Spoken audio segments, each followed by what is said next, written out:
Thank you for inviting me. It's great to be here. I won't show much of my own work in these 10 minutes because we'll present a workshop tomorrow morning for 3 hours, I think, so you'll be fed up with me by then anyway. So we'll talk about other people's work. My approach to ethnographic film is based on my own interest in improvisation theatre, basically. I work as at the drama department now in Manchester, and in my research I tried to combine what Peter Dries called projective improvisation with extended ethnographic fieldwork, and we actually just started a new PhD program called AMP, Anthropology, Media and Performance, which is a practice-based PhD where people can actually combine creative practice together with extended fieldwork and write less and make more films and theatre and stuff like that. So you're welcome to approach me about that if you want. Now, what I would like to talk about and what I'm trying to deal with in my own research is, I think, what Paul Henley in one of his articles, Paul Henley's at Granada Center, and he was my teacher in 2000, he called the positivist residue in ethnographic filmmaking. And I don't know how thorough I am. Probably you already know about the tension between hermeneutic approaches to social anthropology and social sciences already, and positivist response to that. And while the positivist approach, especially in representation of social anthropology, was dominant up until the end of the 60s, where you were supposed to present the fieldwork almost as a laboratory and have a very neutral voice in your writing, and you wanted to seem the authority of you as a social anthropologist was very much the same authority that was carried by the social scientists, the scientists within the natural sciences. And that was, of course, challenged by a number of people that were less famous. Jean Rouge was one of them in the 50s, and he started to make, you know, he was so wild in what he was doing that he was really recognized for it until much later. So he didn't make any distinction between fact or fiction in his filmmaking. He believed in, you know, intersubjective fieldwork relationships. He didn't believe in, you know, observational approach.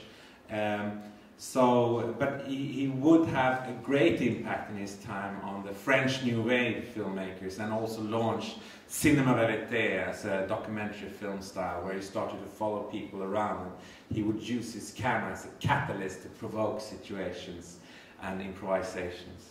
Now, in the kind of mainstream anthropology, the interpretative paradigm that would more introduce hermeneutic approaches to anthropology weren't introduced until the end of the 60s, beginning of the 70s, of course with Clifford Geertz,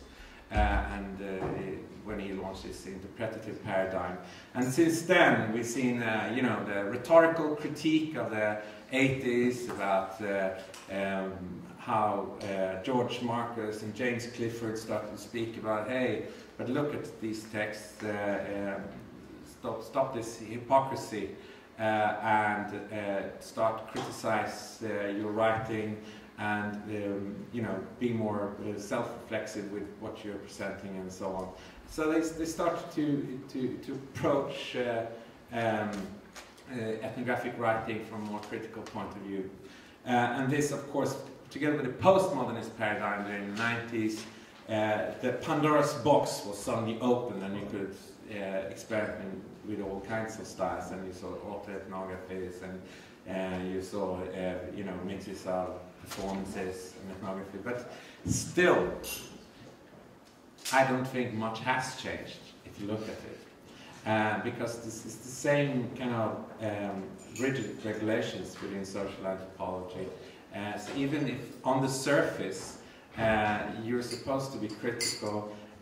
We're still very much in the same spot in large parts of the world when it comes to ethnographic representation. So what I tried to do with my work was, since I moved over to the drama department, I had much more freedom to experiment and say, hey, this is ethnography too. And no one was, my colleagues was around, they didn't know shit what I was doing anyway, because they were all in theatre studies and applied theatre and screen studies and documentary film. So I could come from the inside, from the outside, and still stay on the inside, because all my contacts and kind of research dialogue was still in visual anthropology. So what I tried to do was to kind of provoke the existing approaches to visual anthropology, especially by trying to see if we could create a generic method out of Jean Rouge's ethnofiction. Jean Rouge never called these films Moine, Jaguar, La Pyramide Humaine, etc. ethnofictions. Other people call them ethnofictions, and also he never referred to them as a method. For him it was all a surrealist game, but it was a surrealist game and ethnography. He didn't like boundaries. He was a trickster. He was a provoker, provocateur. But then could you then looking at his films and trying to find some generic principles in the ethnofiction? Could you actually set up some generic principles that could be taken seriously as a method in visual anthropology, in ethnographic filmmaking, that could complement existing ethnography? Now, my point of view is that I don't believe in, you should skip prior methodologies and just go with the new flow. What I believe in is expanding the toolbox and starting to say, hey, should we just stick with observational cinema? Couldn't we use this and this and this? And also, if we expand the toolbox within ethnographic methodology, where are the limitations? Because at some point, we also have people, for example, many artists and theatre directors I know, calling their work ethnography, but I absolutely don't think it's ethnography, and I think it's actually highly unethical in some cases. So there are also limitations. So where is the artistic freedom and limitation of the anthropologist, so to say? How far can we go? And what is it good for? Is it for? Do we have any use of using projective improvisation in ethnographic film, or is it just bullshit? Maybe we should just stick with observational cinema after all. So that's where I come from. Do I still have time for film clips? I can skip them if you don't have time. No, sure. Go ahead. Okay, cool. So first, I had planned 2 film clips for today. One was The Axe Fight by Tim Ash. How many of you have seen The Axe Fight? Okay, so for those of you who haven't seen The Axe Fight, it's a film by Tim Ash and also Chagnon, working in Amazonas. And within one tribe, there's suddenly an event around in a village where visiting villagers start to have a fight,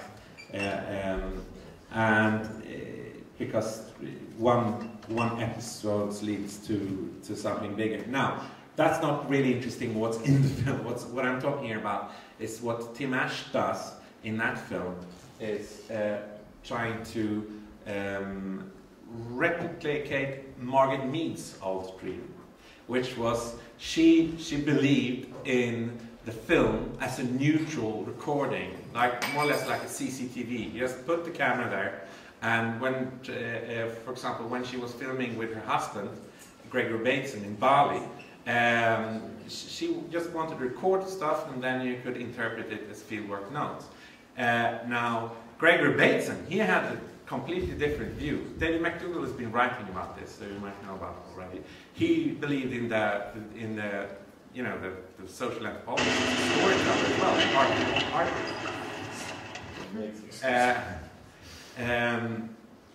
So, and this discussion, you know, of course, started in the 30s, and they were still discussing it because they were also married, Margaret Mead and Gregory Bateson, as you already know. You could still hear these debates in the 70s in conferences and so on. And it's also the same thing what happens in written anthropology, of course, that Stoller writes about. Ultimately, are we storytellers or are we social scientists? And we're trying to find our place in between. So it's trying to find our place in between Gregory Bateson and Margaret Mead, that were actually married, and it's to find our place between hermeneutics and positivism. It's trying to find our place in between storytelling and sciences. And ultimately, if you go home and watch Tim Ash, the Axe Fight, because we can't show it here, what you will see is an example of these positivist approaches to ethnographic film. Just an event recorded and then described, and was even planned. It was even published as a CD-ROM with complementary text and so on. It's just repeated the old positivist, what Van Manen called realist writing in anthropology. Now, now we're going to look at a clip from Jean Rouge that I'm going to talk about more tomorrow. So, could we have a look? Did you find the time code, Thomas? Yes. So here we're going to have a look at just a 1 minute clip from Moinois, which also inspired people like Godard and so forth. You can start from there to make it easy, Thomas. Compliqué. Très compliqué même pour nous autres. Mais non, mon cher. Je ne suis pas comme premier. Je suis dans un bordel, dans un putain, dans un pays que rien ne m'arrange. J'ai fait tout dans la vie, j'ai fait tout. Tu sais, petit Jules, que j'ai fait la guerre d'Indochine. J'ai tué les victimes à la mitraillette, au couteau, avec tout, à la grenade. Et voilà comment on prend les grenades. On les lance et tout de suite on plaque à terre. J'ai resté assis là, ça m'a rien servi, petit Jules. J'ai tout fait, tout, mais rien ne m'a servi. Comment vieux? Je ne sais pas pour moi. Pour moi, j'ai fait tout. Tout ce que les hommes doivent faire, je le fais. Mais ça n'a rien aucune importance, et c'est toujours la même chose. Voilà, on fait coucher, debout, ramper, lancer les grenades, à l'avant, coucher, tout. Que ça ne te fait pas peur, petit Jules? Je te dis que c'est ça. Tout, derrière les gens, 1000, 5000 personnes. On se cache derrière les bois, derrière tout. Dans les buissons, et nous faisions aussi les embuscades, nous faisions tout. Ce n'est rien ça, petit Gilles. On a fait beaucoup d'autres encore. Tuer des gens. Écoute, petit Gilles, pour tuer un victime, tu enlèves seulement ton côté et paf, paf, tu le fous à terre. Et j'ai dit à mon capitaine, je veux voir couler le sang jusqu'aux 2 rangs. Et je l'ai vu couler. Le sang, j'ai vu couler le sang. J'ai vu le sang couler. Et j'ai vu des copains mourir à 2 mètres de moi. J'ai vu les copains qui nous buvions le café, après avoir fini de boire le café, meurent sur place. Et tout cela, pourquoi? Pour rien, mon Dieu. Et tout de suite, comme je marche avec toi là, je suis tombé. Mais là, je suis tombé, je suis mort, voilà, je suis mort. Qu'est-ce qu'il y a un éclat de grenade, un éclat d'obus? N'aie pas peur, petit Gilles. Je te dis seulement qu'à Indochine, c'était ici. Je marche à... Well, it went out. Which button do I like? Oh, I don't have a Mac myself. I'm sorry. Do you hear me now? Okay. So, just to give you a bit about what it is. This is Moinois. How many of you have watched Moinois before? Yeah. Well, it's pretty much the same people as that's fine. So you already know the discussion. Now, when it comes, what he did was basically. He asked Jean Rouge asked Morganda in the mid-50s to act out his life in Abidjan and as doing labor in the harbor. And Morganda felt mistreated by the French colonial powers, of course, because he had been fighting in the war in Indochina. And Jean Rouge, of course, felt very, connected to that, because he himself had felt mistreated by the French government during the Second World War. Now, so what this says with is, Petit Jules, they all call each other names, they act out characters that is not really themselves. So this is actually what Louise has called projected improvisation. You know, Petit Chou, life is complicated for people like us, but we're not back home now, my dear friend. We're in a mess, in a shithole. I've done it all in my life. I've been to war. I was in Indochina. I killed Vietnamese with machine guns, with knives, with hand grenades. You throw at your hand grenades, then you fall on the ground. None of it did me any good, Petit Chou. I've done it all, but none of it did me any good. I've done everything a man should do, but none of it means anything. I'm still the same. Flat on your belly, crawling, throwing grenades, everything. Don't be scared, I'm telling you it's like this. When you kill people, 1,000, 5,000 people,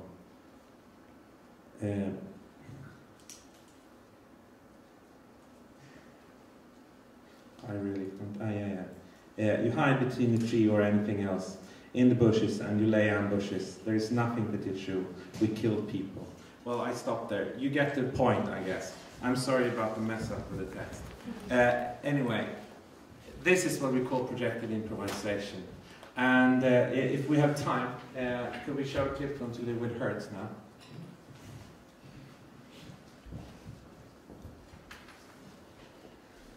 And as you know, David McDougall introduced, and yeah, you know where it is. David McDougall is the living god of visual anthropology, and also still practicing observational cinema. And I guess you all know the principles of observational cinema that Colin Young set up in the 60s, based on the approaches also to cinema verite, but above all to direct cinema. And this is the interesting thing now, because when the new camera technique developed at the end of the 50s, you had a schism between the cinema verite in the Francophone world, Francophone meaning the French-speaking world, and the Anglo-Saxon world, where direct cinema developed in the same time, like people like Drew Pennebaker, Ricky Leacock, etc. But again, going back to what I talked about, positivism and hermeneutics, and the interpretative paradigm that would surface later on, what you saw in direct cinema was actually positivist principles. So when you watch Primary, it's really a film about John F. Kennedy, made during the early 60s. It's a fly on the wall. They don't want to interact, they don't want to observe, they don't believe in interaction at all. They have their almost engineering perspective on an approach to documentary filmmaking, even if they weren't social anthropologists at all. While the visual anthropologist Jean Rouge just broke all the rules and wanted to use the camera as a catalyst, as a provocateur, as you just saw. Now, if we look at, I don't think that David represents at all, you know, positivist paradigm. But what you can still see in his work from the late 60s, early 70s is, of course, the same fly-on-the-wall approach, because for this scene that we're going to watch now, he actually built braces to hang the camera on, so the people he were filming, they couldn't see if the camera was on and off at all. So he got this very natural flow. But the idea, the Anglo-Saxon approach to visual anthropology and the positivist influence in Anglo-Saxon anthropology is still there.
Well, I guess you get the idea. The point is that we're still stuck somewhere in between Jean Rouge and David McDougall and Tiamash. And how much did we really develop during these years? And this is what I want to approach. Did we really have a rhetorical critique in ethnographic filmmaking as writing writing social anthropologists had in the 80s? And did we really have a postmodernist paradigm in ethnographic film or not? Thank you.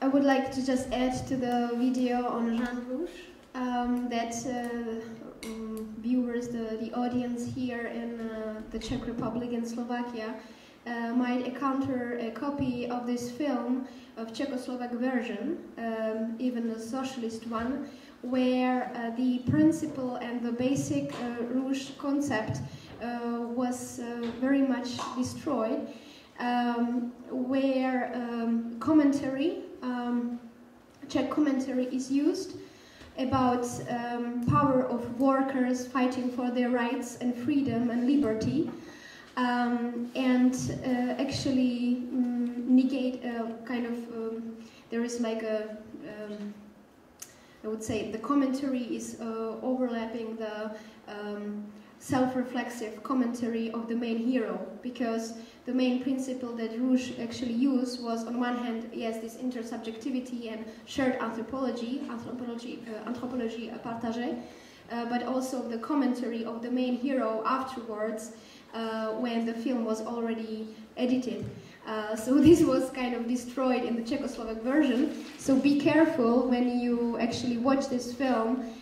Try to download the French version or maybe English subtitled version and not the Czechoslovak one.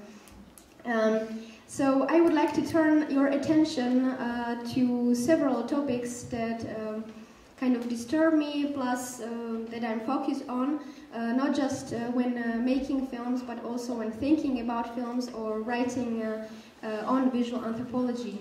One is maybe banal, but still existing and very important interrelationship between science and art.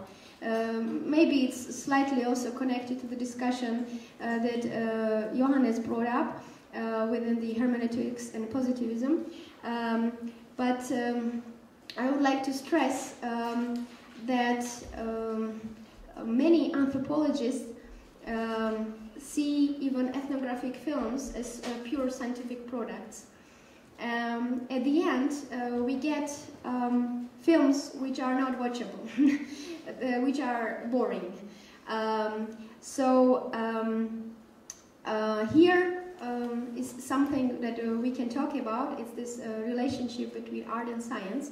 Feyerabend, in his work Wissenschaft als Kunst, writes about this interrelationship and about the fact that it's probably naive to think that even sciences possess a certain conceptual unity which they present and by which they actually get the support of the state and financing, and that there is nothing like just an overlap of science and art.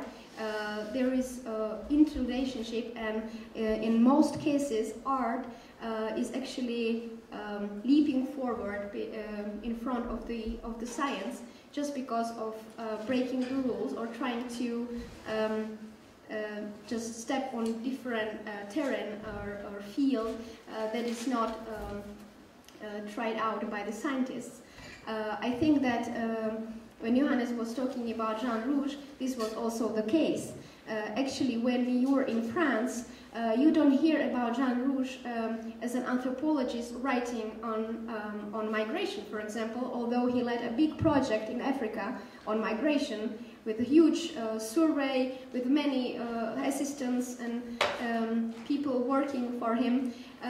There is not even a book written on it. There is a report, but not a book. So he was not for like a common or social anthropologist. He was not really, you know, a writer or an anthropologist publishing his written works.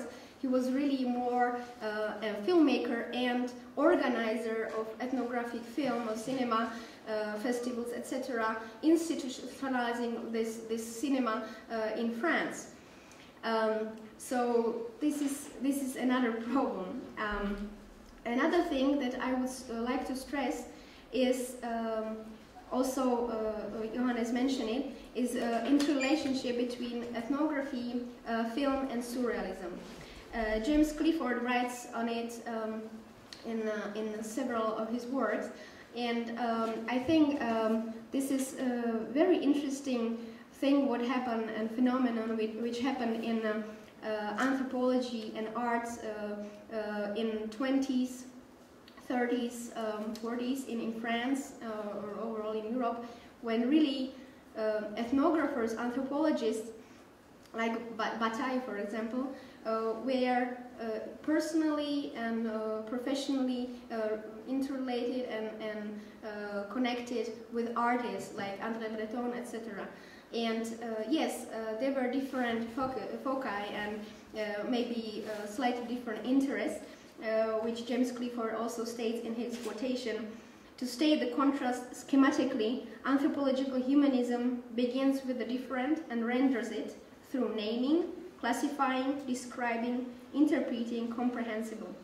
It familiarizes. An ethnographic surrealist practice, by contrast, attacks the familiar, provoking the interruption of otherness, unexpected.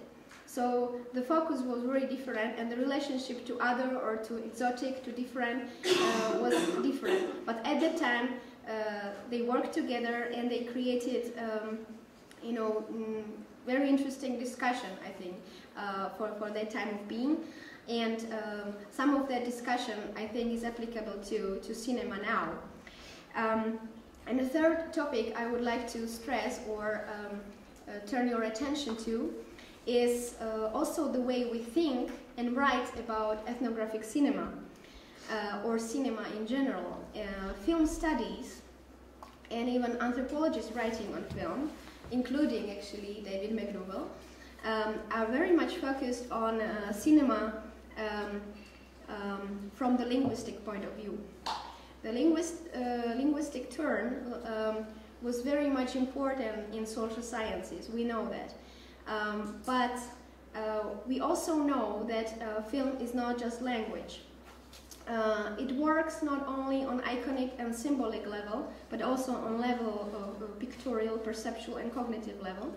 And I think when Stephen Price writes about a need to also analyze and think about the cinema from the point of view of perception itself, sui generis as it is, it's something that again can be applied now for maybe improving or developing some new theories in visual anthropology. For example, there are many also studies in cognition, in perception, like for example by Deregowski, these studies show that even a child without certain linguistic preparation or education is, of course, capable of perceiving pictures. These studies were also done in, for example, in Zambia, in other African countries in the 60s, 70s. There was a question stated whether also other people from other cultures can perceive pictures, images, drawn, for example, drawn images, drawings. And the studies show that it's not always just important what it is drawn, what the subject is, what the iconic sign or narrative or symbolic context is, but also what the medium is. So when the picture was drawn on the paper, as it's usual for us Europeans, the people there could not understand what it is. But when the picture was drawn on the skin or somewhere in the sand, it was already acceptable and familiar. So I think that what interests me personally, and I think what is also an interesting area to study in visual anthropology, in ethnographic cinema, is the work with a non-semantic, I would say, means of expression, and also with things like depth cues and things that can be, on one hand, considered as codes, and then considered within this linguistic interpretation, but at the same time, which are not always perceived so, that they can be actually perceived just on the, really on the perceptual level itself, without narrative context. And within that, there are many different aspects of language which we cannot find in film as a medium. We always talk about arbitrariness of signs, and yes, that's applicable to film. But, for example, displacement, a spatial or time displacement as another feature of language is not really possible in film. I mean, there are codes like fading in, fading out, which can show some spatial or time displacement, or like retrospective or flashback, etc. But they still need narrative context to be understood in such a way. And in this sense, we can again perhaps wipe up the dust of those filmmakers who created the basics of films, like, for example, Soviet filmmakers, Eisenstein and Vertov. They were, so to speak, reborn in 60s, mainly because of Jean Godard, and their work is still somehow not fully acknowledged, and even today not fully used in ethnographic cinema. Their approaches, their work with the film as a medium. And one conference I met Michael Herzfeld, who also also makes films or video films, and he was saying, it was in Bristol in 2009, he was saying that do not get confused or manipulated by filmmakers who push you into aesthetics. In anthropological or ethnographic film, the main principle or the main core is anthropology. I don't agree with it. I think that if we are making films, they can be very methodological, and they can be very anthropological in sense of interacting with the other in terms of getting, I would say, new knowledge of what we are studying in other aspects or with other means beside film. But at the same time, through the interaction or through some specific approaches we are using, it is exactly when we also can get new knowledge, but at the same time can create films which are watchable and which are interesting, which have dramaturgy, which have certain expression means, and in a sense are artistic. And in this way we can then appeal both to anthropologists and filmmakers, or also a broad audience. So this is the basics that I wanted to say. So hello, I'd like to start with Should I hold it for you? No, that's fine. But I'd like to start with taking an image.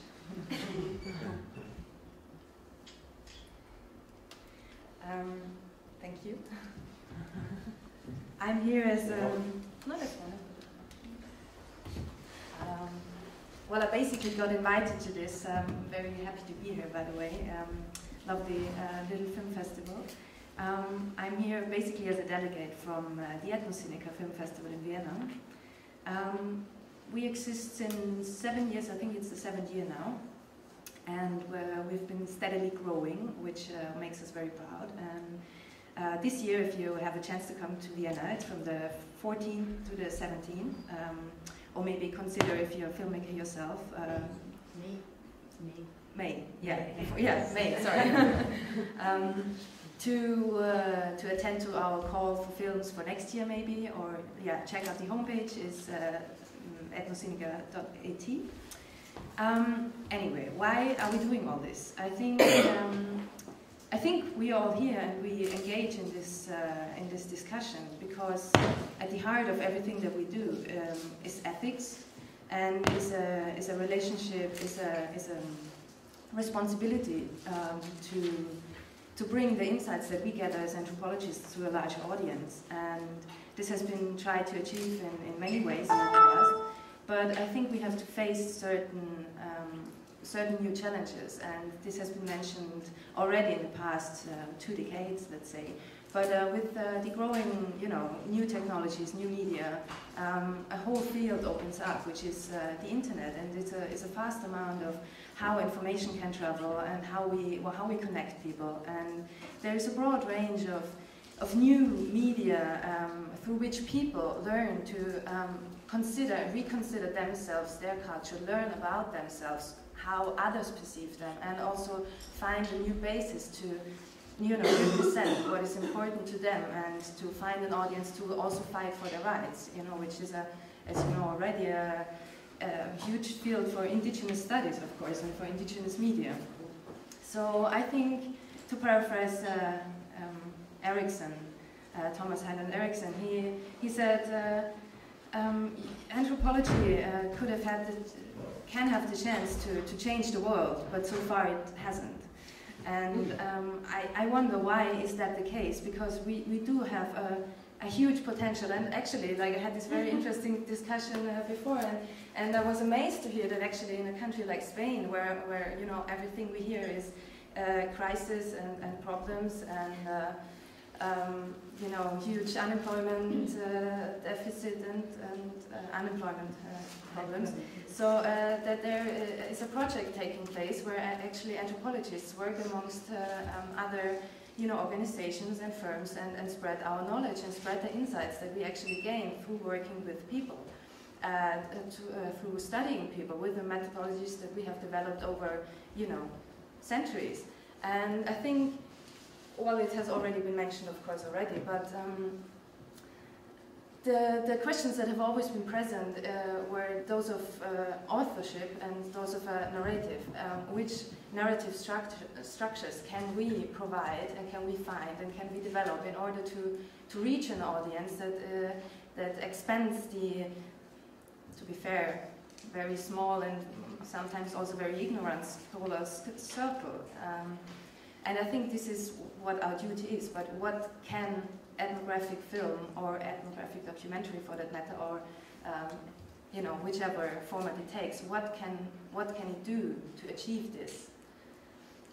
So I would like to draw maybe from some of the experience that I had, because I think what we should always consider is which audience do we want to address. For that matter, there is a huge difference if you produce exactly for TV, where you have the constraints of TV producers, of money involved, of sponsors, or whether you produce for a scholarly circle only. For example, Johannes mentioned it before, the X-Fight and numerous films of that from that time For example, what Asem Baliksi did, a great number of films that were actually, like in the 70s in the USA, 70s and 60s and 70s, anthropology then had an agenda, a public agenda. It was about teaching in school, actually, the insights that we gathered. So these films were made for educational purposes. They were made to go out to a public. And the last thing that I remember when we had an ethnographic TV series was like Disappearing World, which stopped being screened in '96, and then we had, okay, maybe more documentary formats like Tribe.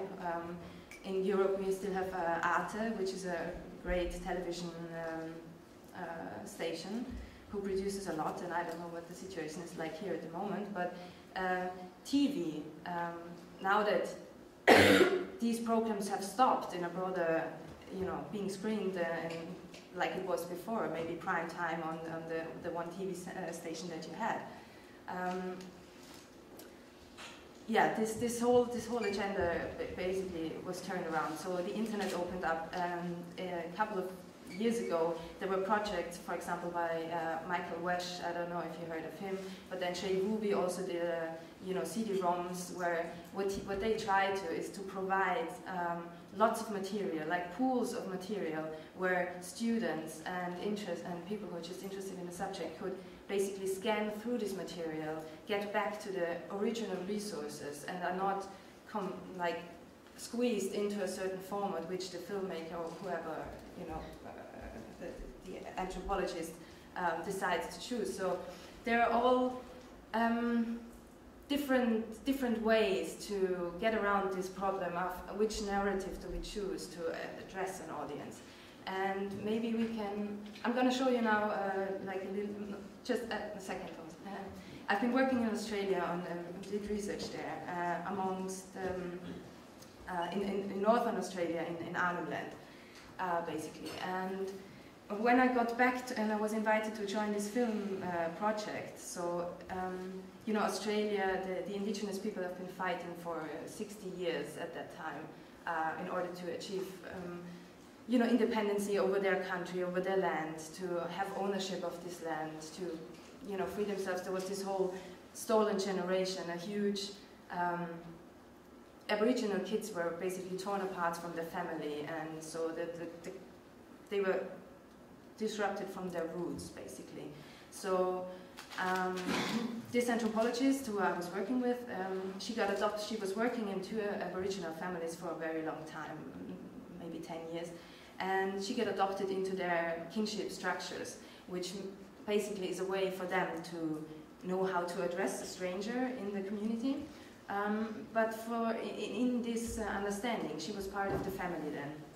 So she had uncles and mothers and brothers and sisters and fathers. And after years of living there, they developed this idea that now that she has learned so much from their culture, from their, from their territory, from how they live, she wanted to give something back. So they decided to go on a 1-month journey across Australia through the whole continent, from it's like 5,000 kilometers or something. So we started in Darwin and then took 45 people, 30 Aboriginals and a crew of maybe 10, 15 people, and we were traveling through the country to meet Angela, that's the anthropologist, her family in Sydney. It was a great project, but at the same time, it was very difficult. We had the constraints, carrying 45 people across the continent costs a lot of money, and so the TV stations like SBS and National Geographic were interested and sort of promoted us as well. But in order to do that, we had to meet certain standards, and we had to provide narratives for an audience that can, understand and learn from this. And you have to know how Aborigines live for a broader understanding in the mainstream white society. There is none. The knowledge is so little. I mean, it's 2% of the population is Aboriginal people. So there's almost there's huge ignorance still. But So at that time, Kevin Rudd, the Premier Minister at the time, he didn't say sorry to the indigenous population. That was a huge thing in 2008 when he finally apologized to the nation. But that was in, like, just before that we did this trip. So the, political agenda at the time was reconciliation, which meant, okay, time has passed, get over what happened, and let's move on. But, basically wanting from the Aborigines to depart from the past that has ruined, genocide and expatriation from the country. So anyway, to make it short, we made this film, and it's still in post-production due to monetary constraints again.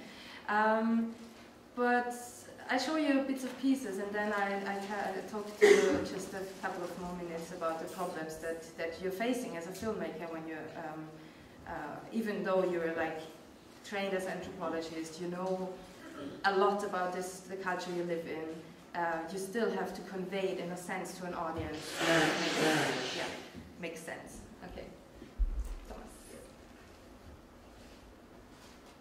Maybe from you're still alive. 90 years old, but still bad guy, still. So that's anthropology. Set your roots down. That's her grandma.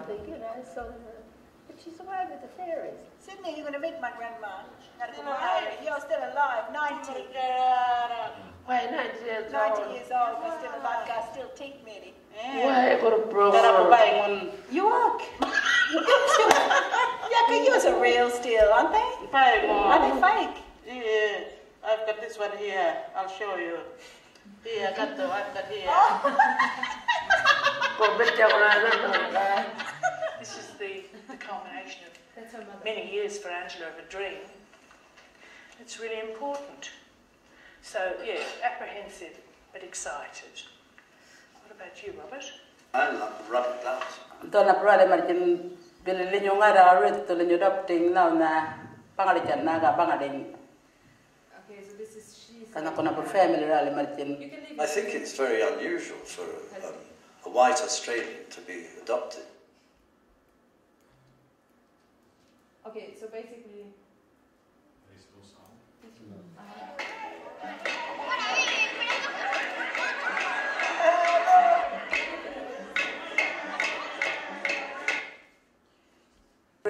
Adopting now na Pangalican Naga Bangading.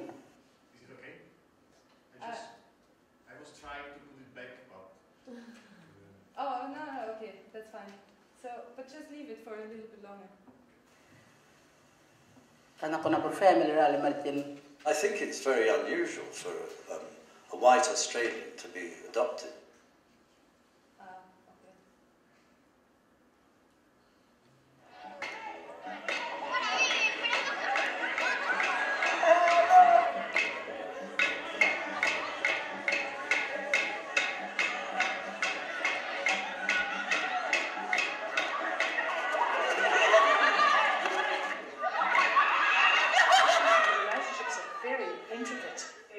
Someone's father, someone's brother, someone's son.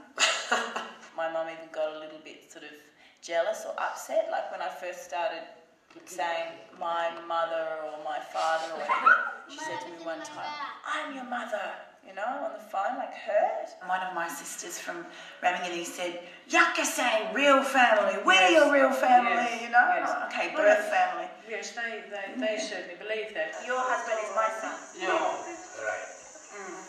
I'm sad that my father's not coming. His older brother has to hand over ceremonial knowledge. He's very sick, and if he goes, that knowledge is lost. He's going to be a really senior member of this whole clan. Aboriginal people just don't do anything without family. That's part of what's so special about this, I think, because finally they're meeting my family and seeing where I come from. I can speak very good Aboriginal. This love is your mom, that they're learning.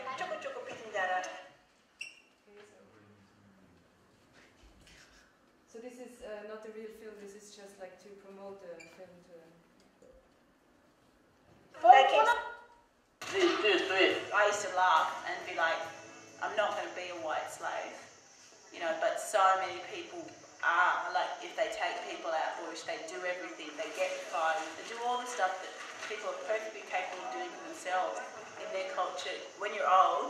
told young people to do everything, and they do it. Your younger siblings, your children, your grandchildren, whatever, and then they get to have the same thing when they're old. Whereas in my family, like, my mum still does it all. My fingers are clean. She's the one that makes dinner, not me, so it's different.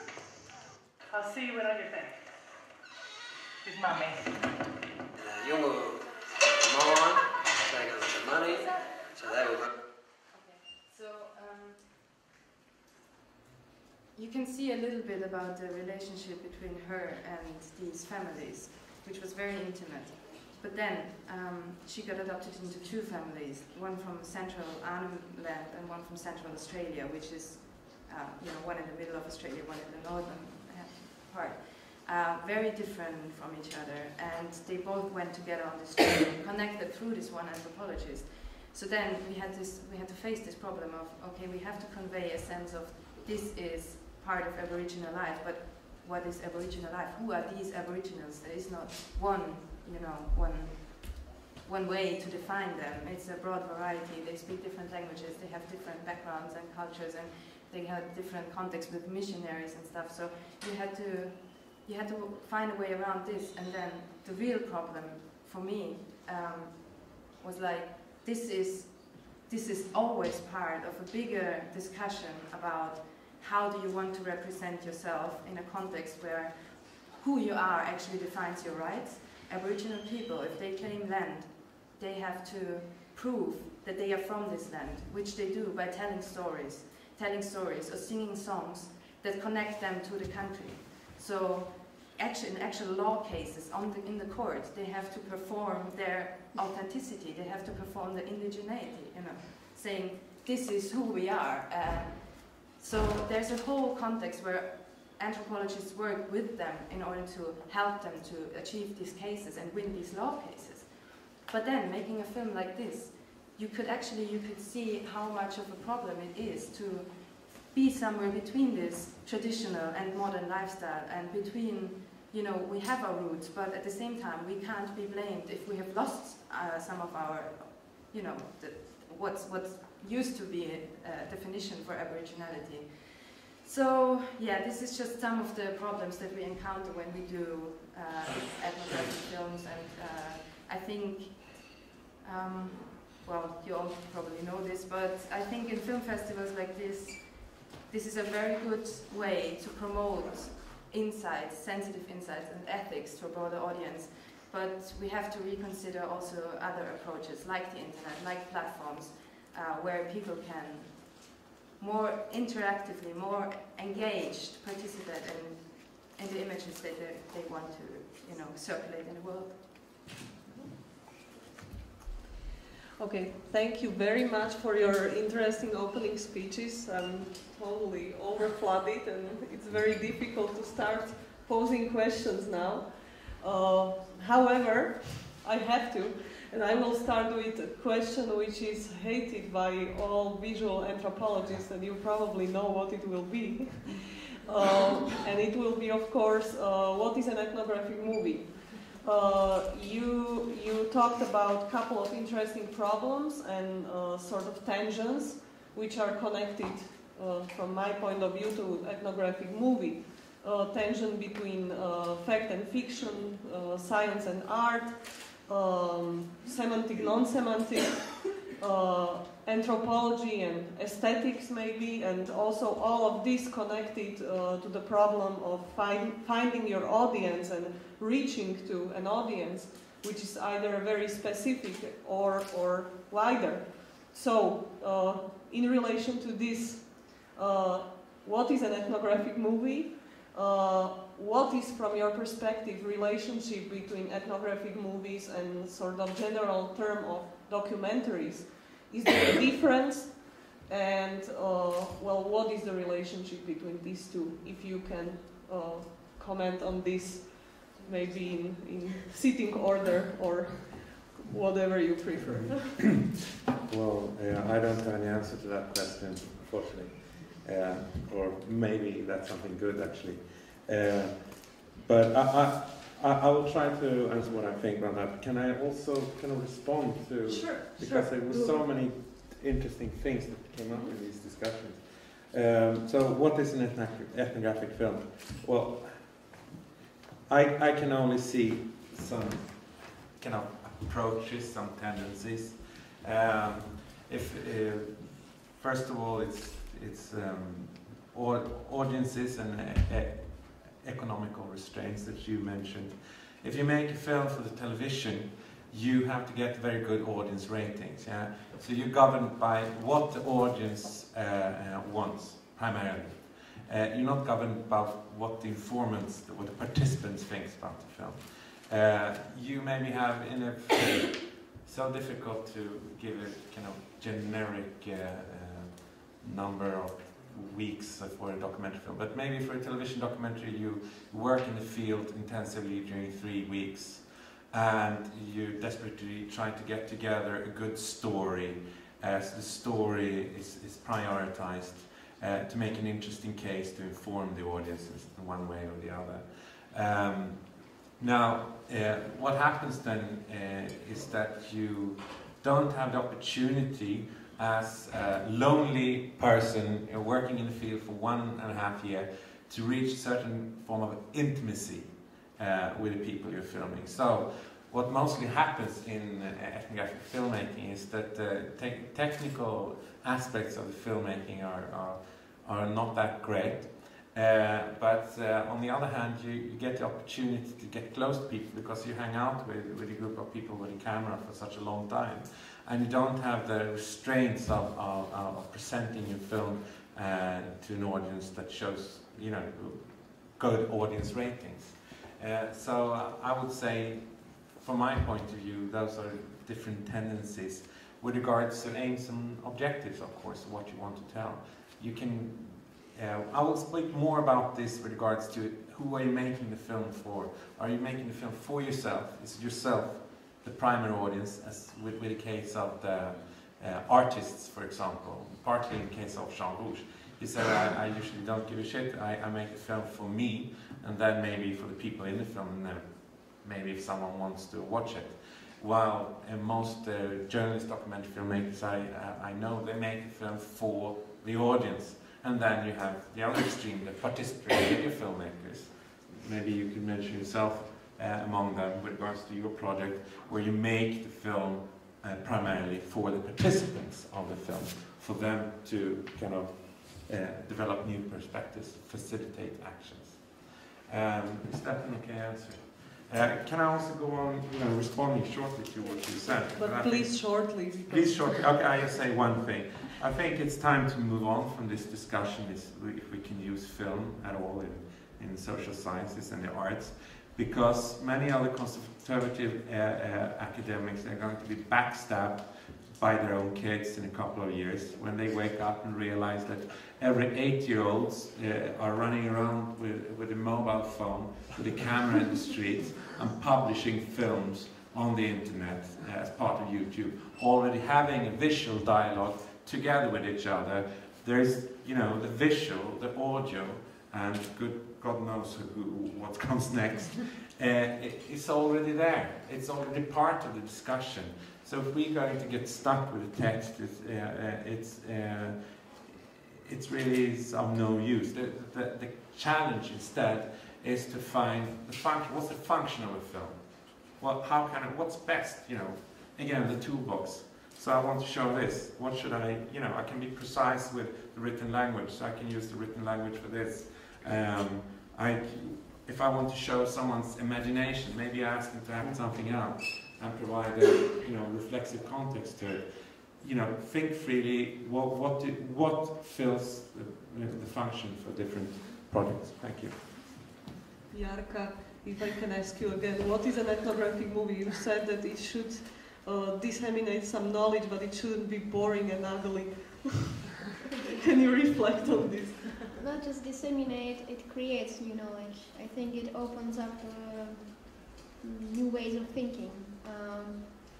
Exactly when you are thinking of film and making film, you are also providing for yourself a different fieldwork experience. And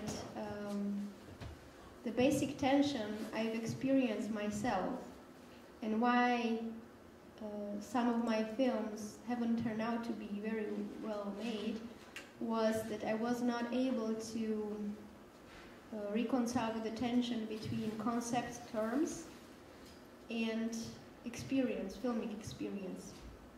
Because film is a medium that somehow can swallow and then mediate perhaps two simple ideas. Of course, within the film terrain, within the film product itself, there are many narratives, there are many stories, there are many references and things you can connect, and normally also on the level of perception are connected in your mind when you're watching the film and after when you leave the cinema. But as a filmmaker, you have to work with a very simple idea, which is also very material. So when you're, for example, making a film about post office, one of the best ways is just to make a film about one letter which goes from one place to another. So this was or is my basic problem. When I'm thinking in a complex way about certain topic, I know that it's time to write an article, not to make a film. And when I'm able to actually kind of liberate myself from this complex ways of thinking and just open myself to experience, just to some senses, a sensual experience, or to some emotions, and somehow liberate my mind, like if like when you are dancing and not thinking about anything, then I'm ready to actually turn on the camera. For me, ethnographic film is not filmic ethnography, definitely. It's also not just a diary or fieldwork notes, and is one of different aspects, different approaches that anthropologists can use. So I'm also interested, for example, in those things that were mentioned here, like creating an exhibition or doing some installation, or maybe in future making some internet site or some, I don't know, multimedia project, etc. It's one of ways that anthropology can be public and can share the knowledge that creates and possesses and also somehow invents. And definitely, as I mentioned before, for me this ethnographic film, this connection, if we are talking about this kind of term, the film is primary. So there are many ways of making films, and that's so fortunate. There are so many talented people presenting their works on YouTube, like you would say amateur short videos, but some of them are so talented and so ethnographic. They've never studied and never read about any filmic theory, etc. But sometimes it's really talented. So I think that it's mostly about energy, actually. I think, it's very abstract, it's very maybe esoteric, but film needs energy. Like, unless you put enough energy into film, there won't be enough energy kind of being mediated from the film to the audience when you're in the cinema. It's not accidental that Eisenstein was talking about a dynamic film, or film is not just like moving images, but are images which are supposed to move you. So when you're in the cinema and you see certain images edited in certain way, you're supposed to start dancing or start at least like, creating certain movement while you're watching the film. I think another interesting idea would be haptic film, based on, so just not just on audio visual, but also on other senses.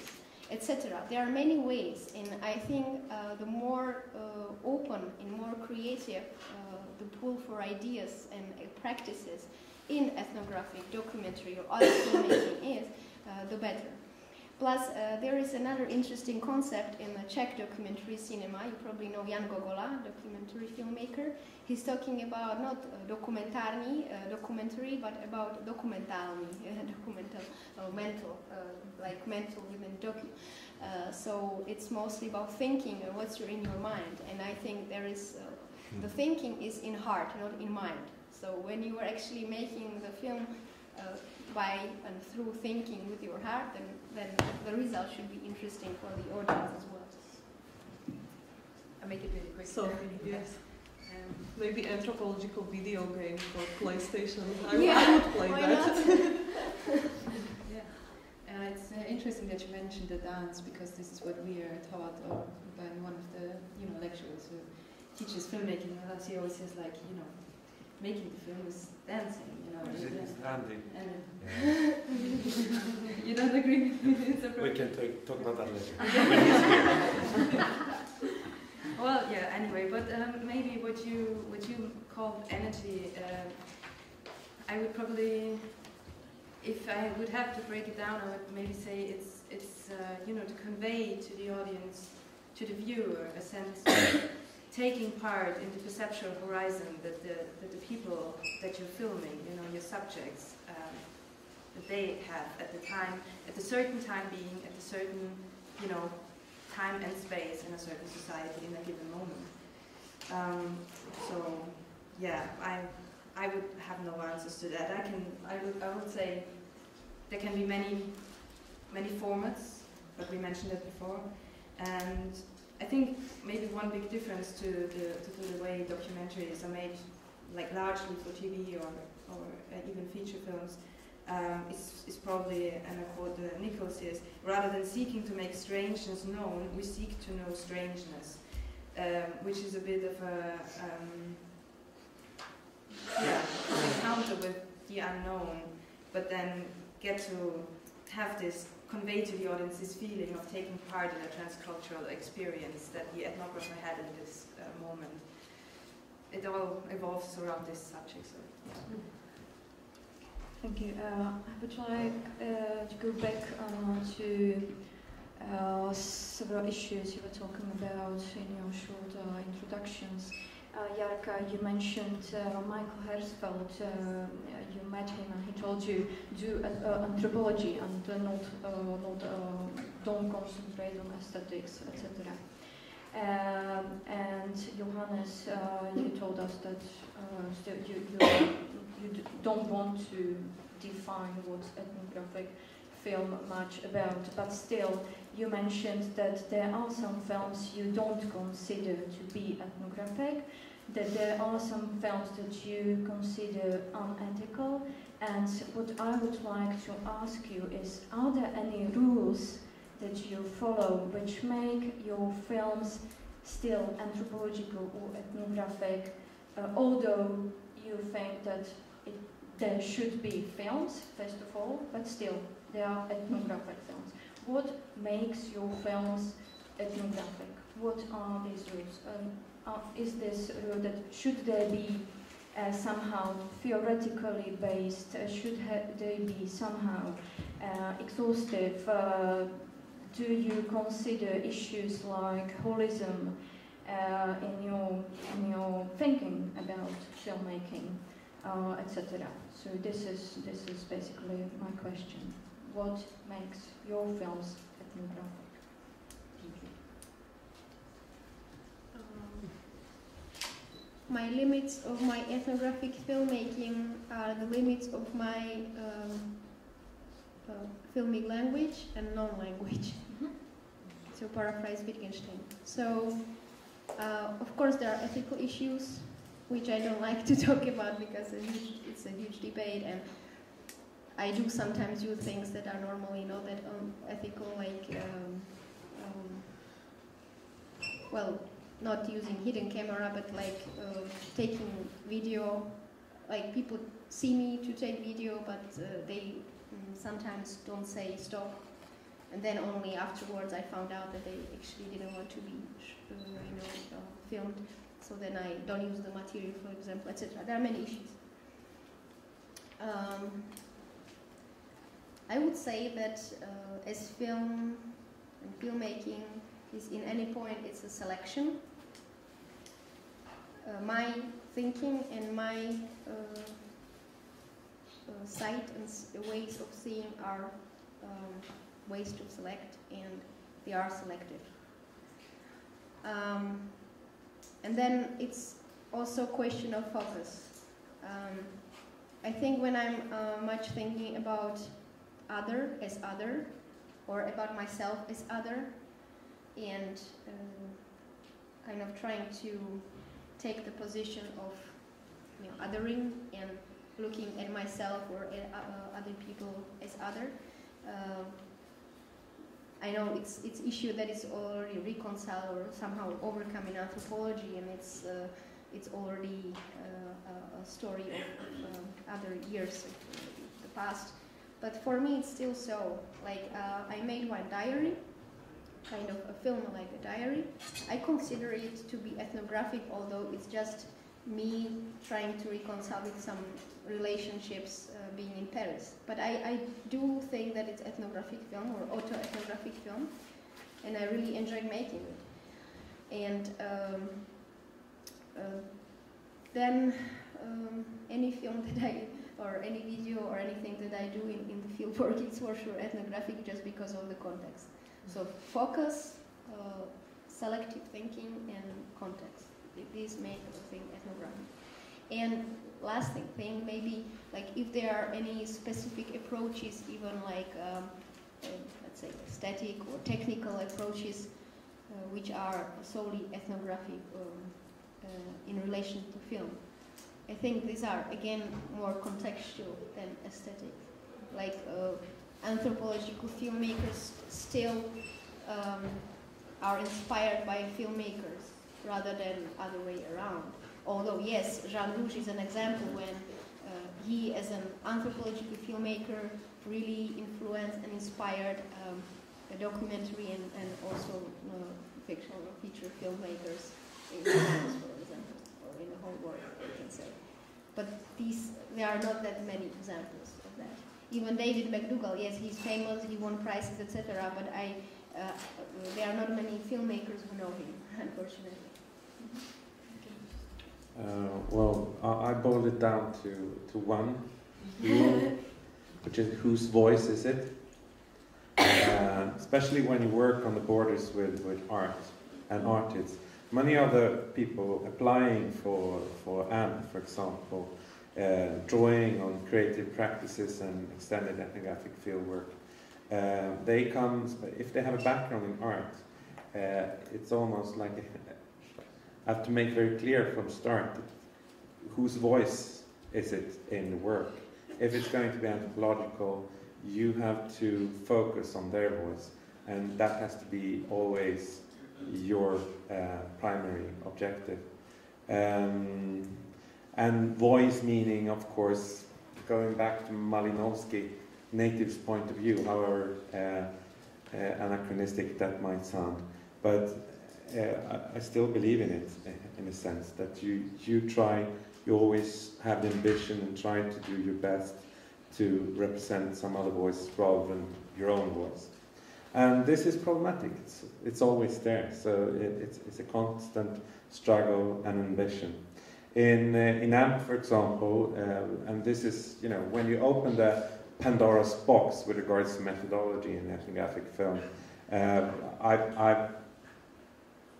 the restraints I put is that the work has to be collaborative, going along the shared anthropology of Jean Rouge, but on the other hand, it's, the shared, if you read Paul Henley's book on it, I think it's great because it's quite critical against Jean Rouge's notion of shared anthropology, because, it's quite a hypocrite in a certain sense, because Muruganda said, the guy you saw in Manoa, he said about Jean Rouge, about his own filmmaking, when I became a filmmaker, that every time I make a film, I kill Jean Rouge. So, you know, it was only shared to certain, with Damoresika, for example, they remained best friends for the rest of their life until Jean Rouge died in a car together with him when they were driving.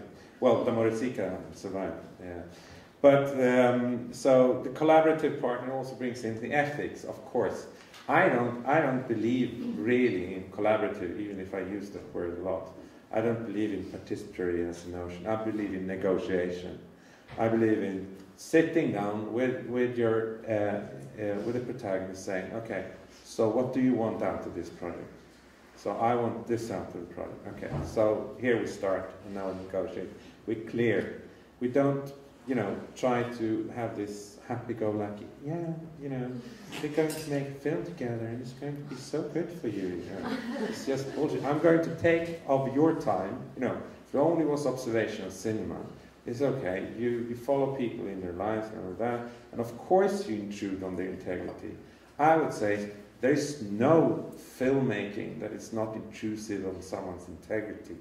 I think I mean, filmmaking, documentary filmmaking is always, and also ethnofiction, is always risking to be unethical. So it's part of it. As a journalist, as an anthropologist, you want to reach an intimacy with people to tell about their own lives and open up. So of course there is a manipulative, you know, part of it always. And that's why you have to be so careful with always negotiating, you know, where you're standing. And also with regards to, besides that it's a creative project, drawing on improvisation and imagination, it should also be reflexive, and that's where the contextual comes in. Like, you know, you should always present the context to clarify also for the academic audience what the fuck you're talking about. So I think that's